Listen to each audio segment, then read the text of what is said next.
So for this project, like I said, we're going to be using some techniques that we've already learned. So building with coils is going to be one way that you'll be able to kind of build up your form. They won't be in that decorative aspect. It's going to be used more as like building blocks. But we're also going to do hollowing and using pinched forms. So starting off with clay. So one thing that you'll want to do when you get clay is you're going to want to do something called wedging. Okay, so if you look at this clay, so I just, cut this off of one of the bricks I had. And if you notice, there's this kind of gaping hole in it. Okay, so if I were just to take this as is and start, forming it into whatever form I want, I might end up with kind of an air bubble, which would be not so good. Bubbles in the kiln can lead to explosions, okay? Because moisture gets trapped in those air pockets. So basically water. When it heats up in the kiln, water turns to steam, steam expands, pushes on the walls, that's what creates explosions.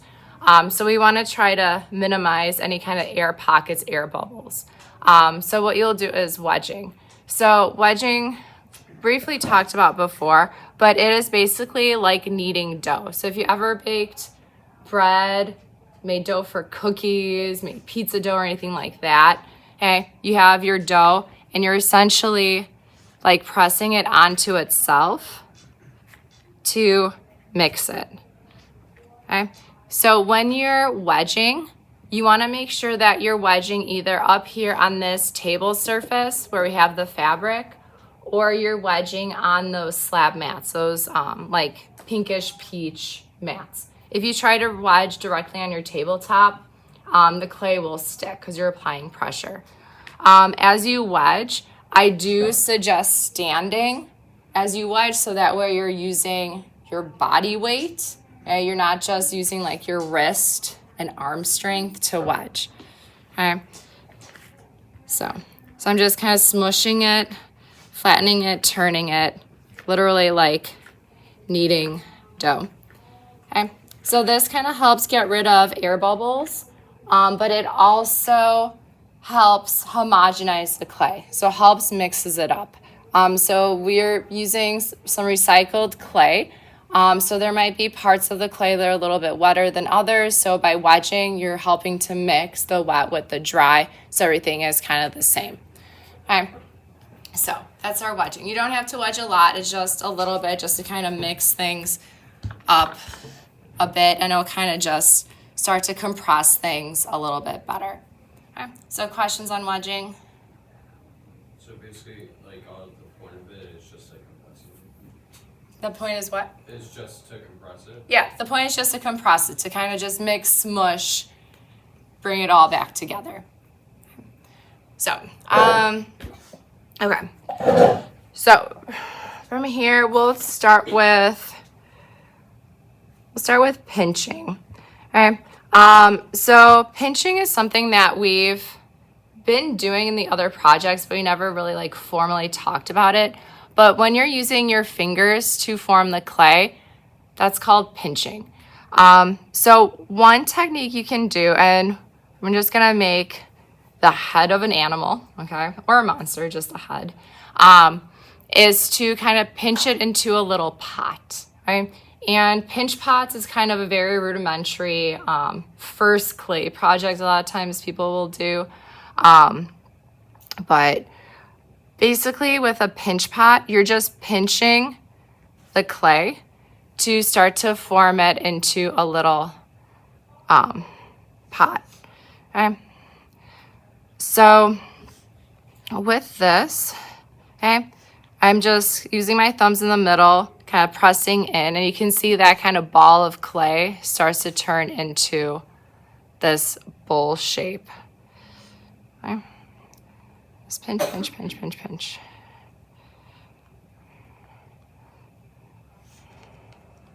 Okay. It does look a little rough, and with the project, you are going to start with rougher forms, and then later on is when you'll start to add your details. So here, Starts out with kind of a little ball, and then I'm just pinch, pinch, pinch, pinch, pinch. Okay. So the idea of creating a pinch pot bowl is to have two of them, which then can connect together to create my sphere, my oval, whatever shape form I'm using to create the head. Okay. With the pinch, clay thickness is really important. So with every project we've done, I've always said, like no thicker than your thumb, have it about the thickness of your pinky, that whole thing. Okay, that's still a case with this. So when you're doing your little pinch pot, okay, you want to make sure that your walls are still kind of that thickness of your pinky. Okay. You don't want it too thin because later on you are going to be adding details, textures, carving. You'll be doing applique stuff to it to kind of help bring everything together. Okay. So here I've just got, they're really, really rough pinch pots. You can definitely do better. I'm kind of rushing with this. Okay. But they're roughly the same size, so they'll fit together. So let's see. We're going to make, what animal should we make? I'll make a bunny because I like bunnies. Okay. So this could potentially be kind of the base of the bunny's head. Okay. So with these two pieces, from here, I need to attach them. So just like with everything else we've always done, you always want to make sure that you score and slip. Okay, so whenever you're attaching clay to clay, always score your edges, always slip, because they will fall apart on you. Okay. Okay, if you need new slip, there's some in the sink, so you can grab from there. Okay. Let's score, slip, attach. Okay. And then from here, yes, it looks very, very rough, but I can go in with my clay tools and that seam, blend it out. Okay. So I'm kind of smushing the clay from the top pinch pot to the bottom one, kind of back and forth, starting to make that invisible.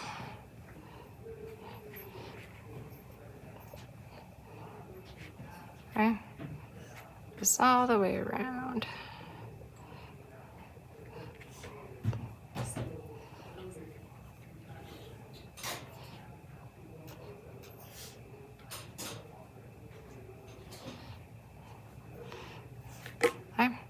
So now it's a little bit more solid.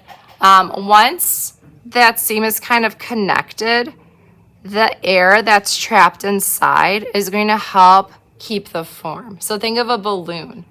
Okay, you got a balloon, you can kind of press on it, right, and it kind of bounces back essentially because that air is still in there. So the air that's inside here while you're working is going to help kind of support your form.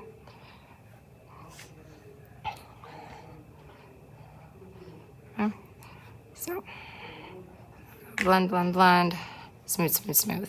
Okay, and then from here I can go in and, perfect all my other edges, areas, things that look really rough, just from the nature of doing the pinch pot.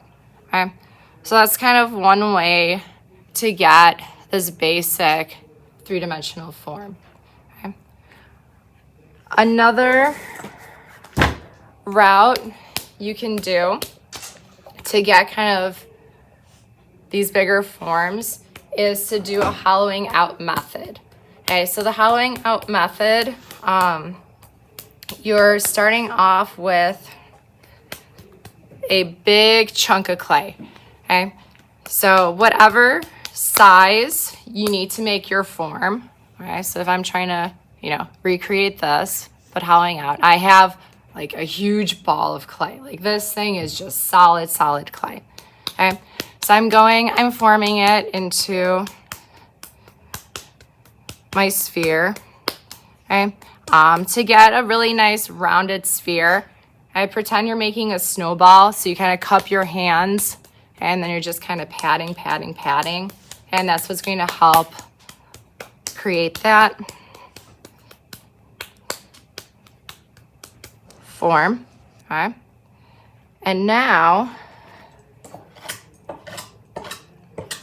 I can do one of two things. I can either take a fettling knife, okay, which once again are still up here, or I can take a wire tool.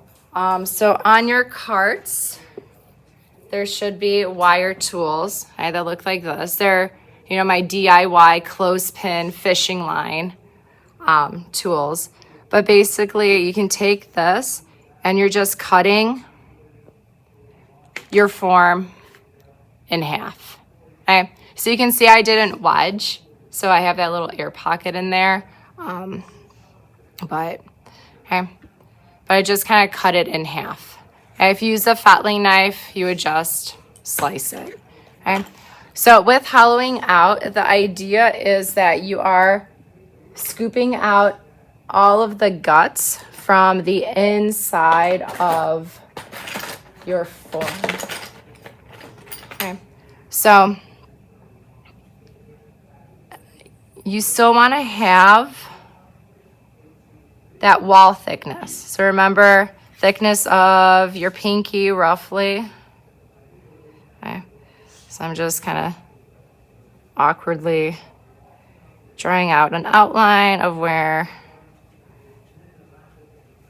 my wall can be, so then everything on the inside here gets scooped out. Okay, so think of it like getting the stuff out of the inside of a pumpkin. So when you go to make a jack-o'-lantern, you cut the top off, and you dig in and get all the guts. Okay, same idea here. So for this, there are loop tools in the toolkits on your cart. So they're bigger than your little metal ribbon tools. Okay, so use these bigger guys. Okay, and this is what you're gonna use to just scoop out, hollow out the inside. Okay, so I'm just carving all that away.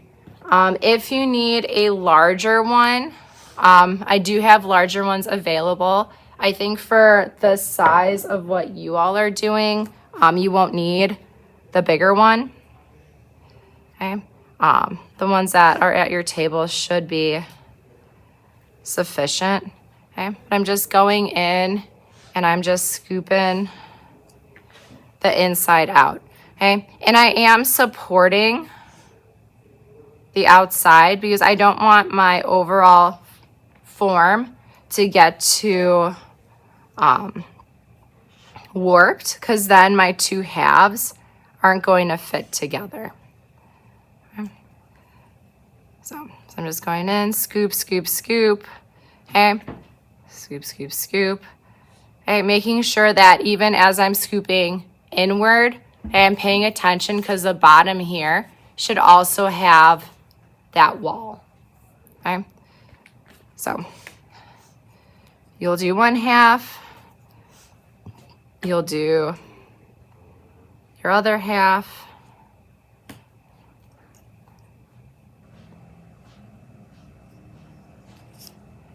okay. Take your time with this. I've had students in the past would rush trying to hollow out their forms, and they, you know, accidentally carved too deep in areas, so then they had holes going through their walls, and those are a little bit trickier to patch. It is doable, but it just kind of messes with the structural integrity of your form. Okay, so you just want to kind of scoop slowly, scoop slowly. Scoop, scoop, scoop throughout. All right, so we'll pretend both of these are scooped.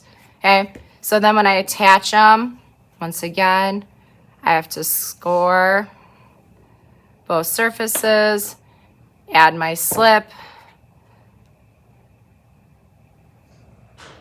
stick them back together, and then just like with the pinch pot version, okay, using a clay tool, I will blend the seam together. So same thing, I'm kind of smushing the clay from the top to the bottom, from the bottom to the top, just kind of back and forth so that everything ends up nicely blended and together.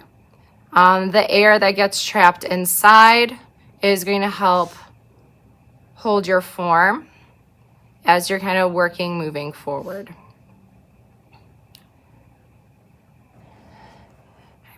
Of the two techniques, they both will give you the same result. You're going to have a hollowed out form regardless. It's just a matter of which route you want to go. Me personally, I hate pinch pots. Okay, they're like the bane of my existence.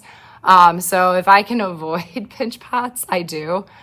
So my go-to has always been to just make a huge form and just hollow it out. Hey, for me, I just work better that way.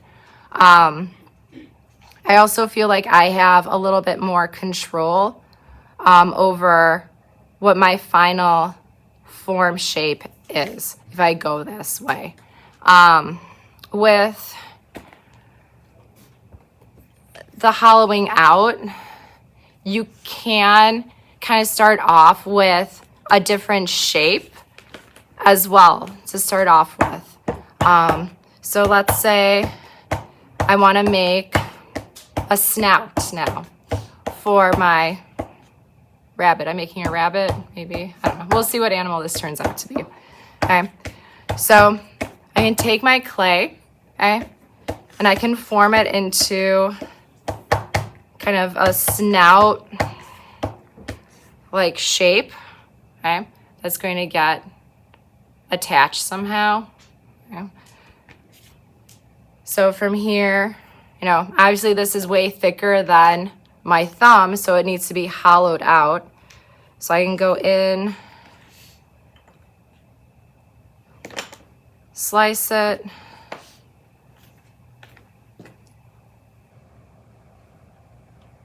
cut out the inside. Hollow, hollow, hollow. Okay, still maintaining that kind of pinky thickness wall. It's just on a smaller format than the head part was.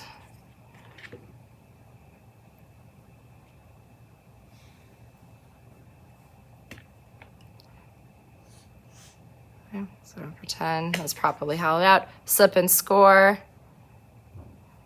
Attach, blend, blend, blend.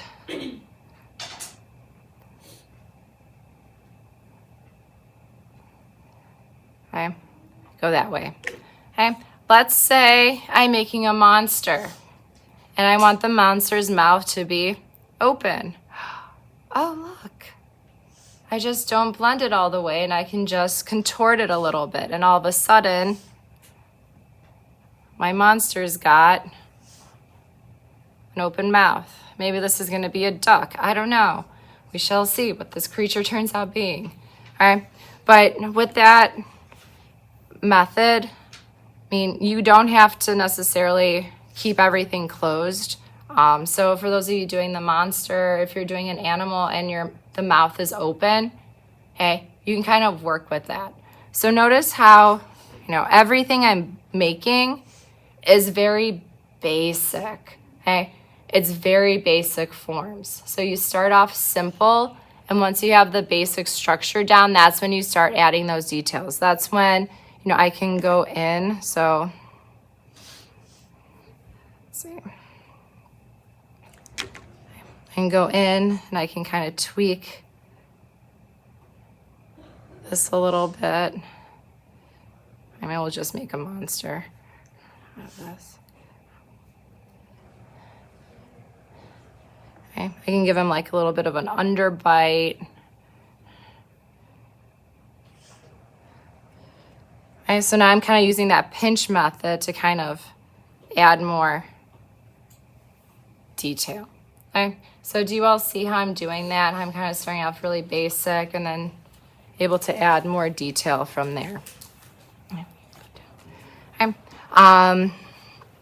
So that's the hollowing out. Any questions? All right.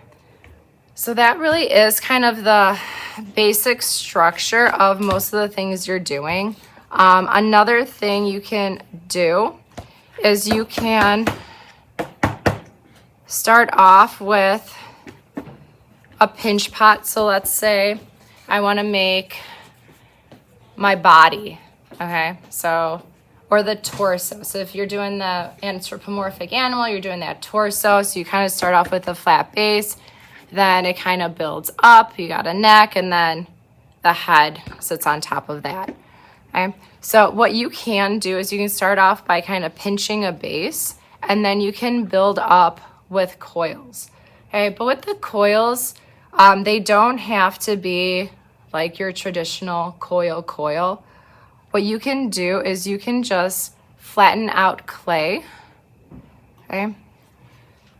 Slip, score, attach, okay? So I kind of just overlapped it in. So similar to when we did the lip for the container, and kind of blend that seam up, okay? So I'm starting to add more height and form, okay? Obviously, have better craftsmanship than me. Please, please, please.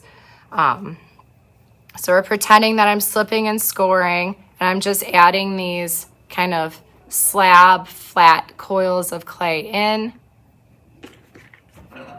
Blending, blending, blending. I see a question. Do you hair dry that or No. So the question was, do you hair dry this? No, you're not, because you're not using huge pieces of clay to do this, and you're also not working necessarily against gravity. So the little bit of clay that I put, gravity isn't gonna flop it since it's wet. With the previous project, so when we build with slab containers and things like that, since we're working taller or we're working horizontal, gravity really comes into play more. So that's why we would have to use hair dryers. Okay, good question. Okay. So, okay. And kind of that same idea with when we did the coil, and you can kind of bring it all inward to kind of get that slope in, or if you want it to come out, you can do that too, okay? But from there, you know, then you can go ahead and attach the head and all that good stuff, okay? So, with this project, try different things, experiment. One technique might work better than another for you in terms of building. So like with the hollowing out versus the pinch pot, you know, try one, try the other, see what you like. Depending on what you're going for, one might just work better for you. Or if you're like me, you might just be partial to one over the other. Okay, so kind of just building, okay? So it's kind of the basic structure. I am going to post some more videos. I might make a slideshow and just put in videos into a slideshow, like quick little TikTok video time lapses, that sort of thing, so you can see people kind of doing this like quickly to more fruition. That's kind of the basic part of it. From here, you know, once you have, you know, pieces made, all your parts, then, you know, you can start attaching them together.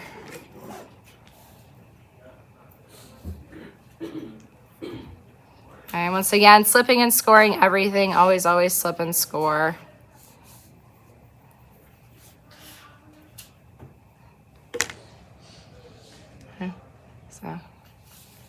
Okay, so we got this little guy going.